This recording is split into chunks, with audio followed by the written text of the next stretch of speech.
तो कैसे हम लोग ये टॉर्च इफेक्ट एनिमेशन बना सकते हैं HTML CSS और जावास्क्रिप्ट को यूज़ करके। तो HTML के अंदर हम लोग फर्स्ट एक डिव एलिमेंट क्रिएट करेंगे जिसको क्लास देंगे इमेज का। उसके अंदर एक और एलिमेंट क्रिएट करेंगे, उसको क्लास देंगे टॉर्च का।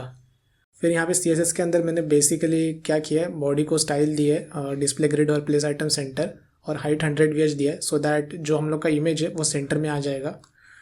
फिर इसके बाद हम लोग इमेज को सिलेक्ट करेंगे क्लास सिलेक्टर से, उसको पोजीशन रिलेटिव दे देंगे, उसको एक फिक्स विड्थ और हाइट दे देंगे। फिर उसके ऊपर हम लोग बैकग्राउंड सेट करेंगे। तो यहाँ पे मैंने लीनियर ग्रेडियंट यूज़ किया है, जहाँ पे मैंने RGBA कलर दिया है। तो अल्फ़ा वैल्यू जो है 0.94 है और 0.95 है। और यहाँ पे URL के अंदर मैंने एक इमेज सेट किया है और ये नॉन रिपीटेबल में मैंने सेट करके रखा हुआ है। तो यहाँ पे हम लोग को एक इमेज देखने को मिलेगा जिसके ऊपर एक ग्रेडियंट है। फिर इसके बाद हम लोग इसका बैकग्राउंड साइज़ कवर कर देंगे, सो दैट वो जितना डायमेंशन है उसके अंदर इमेज कवर हो जाएगा। फिर इसके बाद हम लोग वो जो टॉर्च है उसको सेलेक्ट करेंगे, इसको हम लोग पोजीशन एब्सोल्यूट देंगे और इंसेट 0 देंगे, सो दैट जितना भी विड्थ और हाइट है पैरेंट का उतना वो ऑक्यूपाई कर लेगा। फिर इसके बाद हम लोग उसके ऊपर बैकग्राउंड स्पेसिफाई करेंगे। तो यहाँ पे मैंने सेम ही इमेज दिया हुआ है और हम लोग इसको बैकग्राउंड कवर देंगे।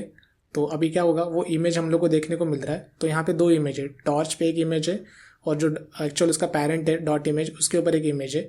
और जो पैरेंट का जो इमेज है वो हम लोग ने उसके ऊपर लीनियर ग्रेडियंट लगाया है। अब इसके बाद हम यहाँ पे कर रहा हूँ क्लिप पाथ। तो क्लिप पाथ करने के बाद क्या होगा, यहाँ पे मैंने सर्कल का क्लिप पाथ दिया है और 80 पिक्सल मतलब ये इसका रेडियस है। और कहाँ से स्टार्ट होगा, तो -80 पिक्सल टॉप से, -80 पिक्सल लेफ्ट से। तो यहाँ पे कहीं पे वो स्टार्ट हो रहा है नेगेटिव वैल्यू पे। अब हम लोग जावास्क्रिप्ट में जाते हैं और फर्स्ट हम लोग वो दोनों एलिमेंट्स को सिलेक्ट करेंगे। तो यहाँ पे मैंने क्वेरी सिलेक्टर से इमेज के अंदर स्टोर कर लिया इमेज का रेफरेंस और जो टॉर्च है उसका भी रेफरेंस स्टोर कर लिया है। फिर इसके बाद हम लोग जो इमेज है उसके ऊपर इवेंट लिसनर लगाएंगे माउस मूव का। तो जैसे हम लोग इसके ऊपर माउस मूव कर रहे हैं तो ये वाला जो हम लोग का फंक्शन है वो एग्जीक्यूट हो जाएगा। फिर उसके बाद हम लोग को यहाँ पे इवेंट ऑब्जेक्ट है जिसके अंदर से हम लोग ने ऑफसेट x और ऑफसेट y ये प्रॉपर्टी से एक्सट्रैक्ट करके x और y वेरिएबल बनाया। तो जहाँ पे भी मैं यहाँ पे इमेज के अंदर माउस मूव कर रहा हूँ वो कोऑर्डिनेट्स मेरे को मिल जाएगा x और y में। फिर इसके बाद मैं टॉर्च का जो क्लिप पाथ प्रॉपर्टी है उसको मॉडिफाई कर रहा हूँ। तो सेम 80 पिक्सल का रेडियस रखा हूँ और x जो है वो अभी ऑफसेट x वाला वैल्यू है और जो y है वो ऑफसेट y वाला वैल्यू है। तो अभी मैं जैसे इसके ऊपर हवर करता हूँ तो हम लोग को ये एनिमेशन देखने को मिल रहा है टॉर्च इफेक्ट का।